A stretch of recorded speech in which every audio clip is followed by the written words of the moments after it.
Je suis Manu Bernard, directrice générale du comité sectoriel de main-d'œuvre de l'industrie maritime, en poste depuis 3 ans et demi. Le comité sectoriel de main-d'œuvre de l'industrie maritime, c'est un endroit avant tout de concertation pour le bien de l'industrie maritime.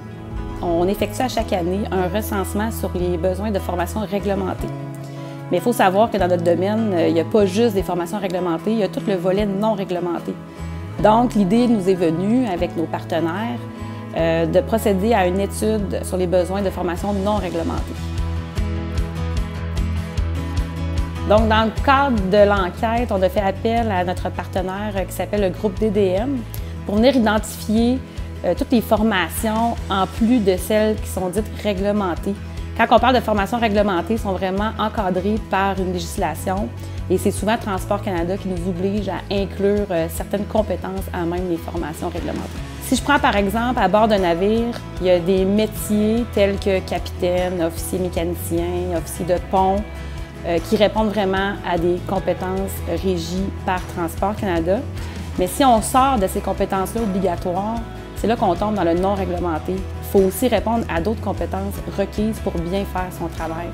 Ça, c'est bon autant pour à bord des navires qu'au niveau terrestre.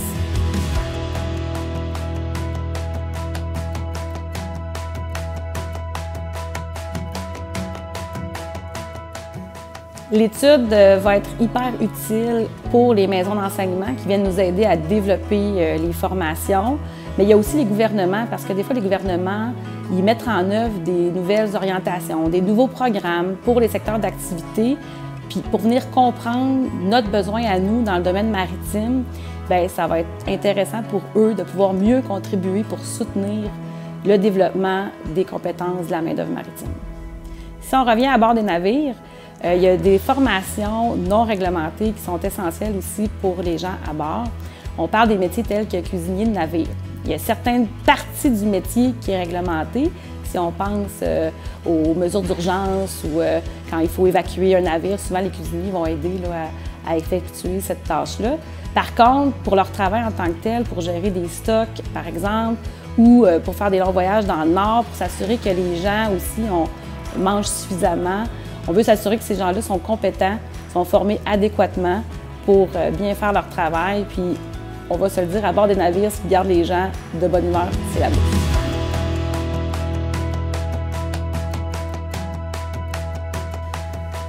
Donc, dans l'enquête, ce qu'on a pu apprendre, on le savait un petit peu, mais là, on est venu quand même confirmer les besoins.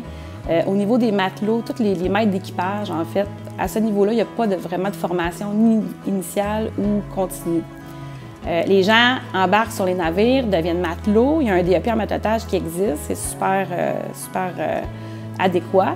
Mais quand ils tombent en mode gestion vraiment d'employés, gestion de tout ce qui est demandé par la compagnie pour faire la maintenance finalement des différents outils à bord, par exemple, ou suivre le plan de maintenance, bien, c'est difficile pour eux d'avoir la formation adéquate.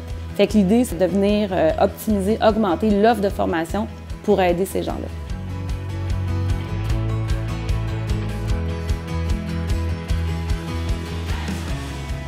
Pour assurer le bon fonctionnement de la chaîne d'approvisionnement, il y a tout un écosystème qui se développe dans l'industrie maritime que vous ne voyez pas nécessairement. En fait, il y a les métiers de soutien. On parle d'électriciens, par exemple, ou de soudeurs. On a des gens aussi en santé, sécurité, environnement, qualité. Il y a tous ces gens-là qui viennent compléter les besoins pour venir appuyer notre industrie. Ces gens-là ne viennent pas nécessairement du maritime. C'est des professions autres, d'un autre secteur, mais qui viennent se joindre au domaine maritime. Donc, pour eux aussi, ça leur prend des compétences pour être en mesure d'appuyer l'industrie.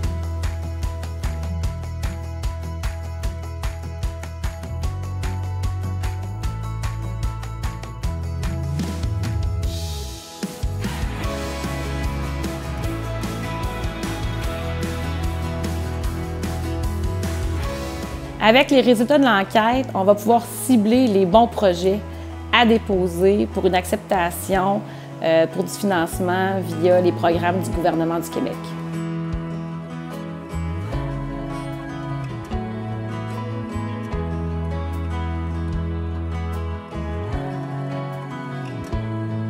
On veut être en mesure de mieux soutenir les organisations maritimes, autant terrestres qu'à bord des navires, en sortant un petit peu du cadre réglementaire.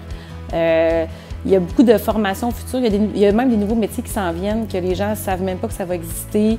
Il y a des nouvelles technologies à bord des navires, on va toucher l'intelligence artificielle, ça va venir changer les façons de faire à bord des navires, mais aussi dans les bureaux. Il faut commencer à développer, à mieux adapter notre offre de formation là, pour notre industrie.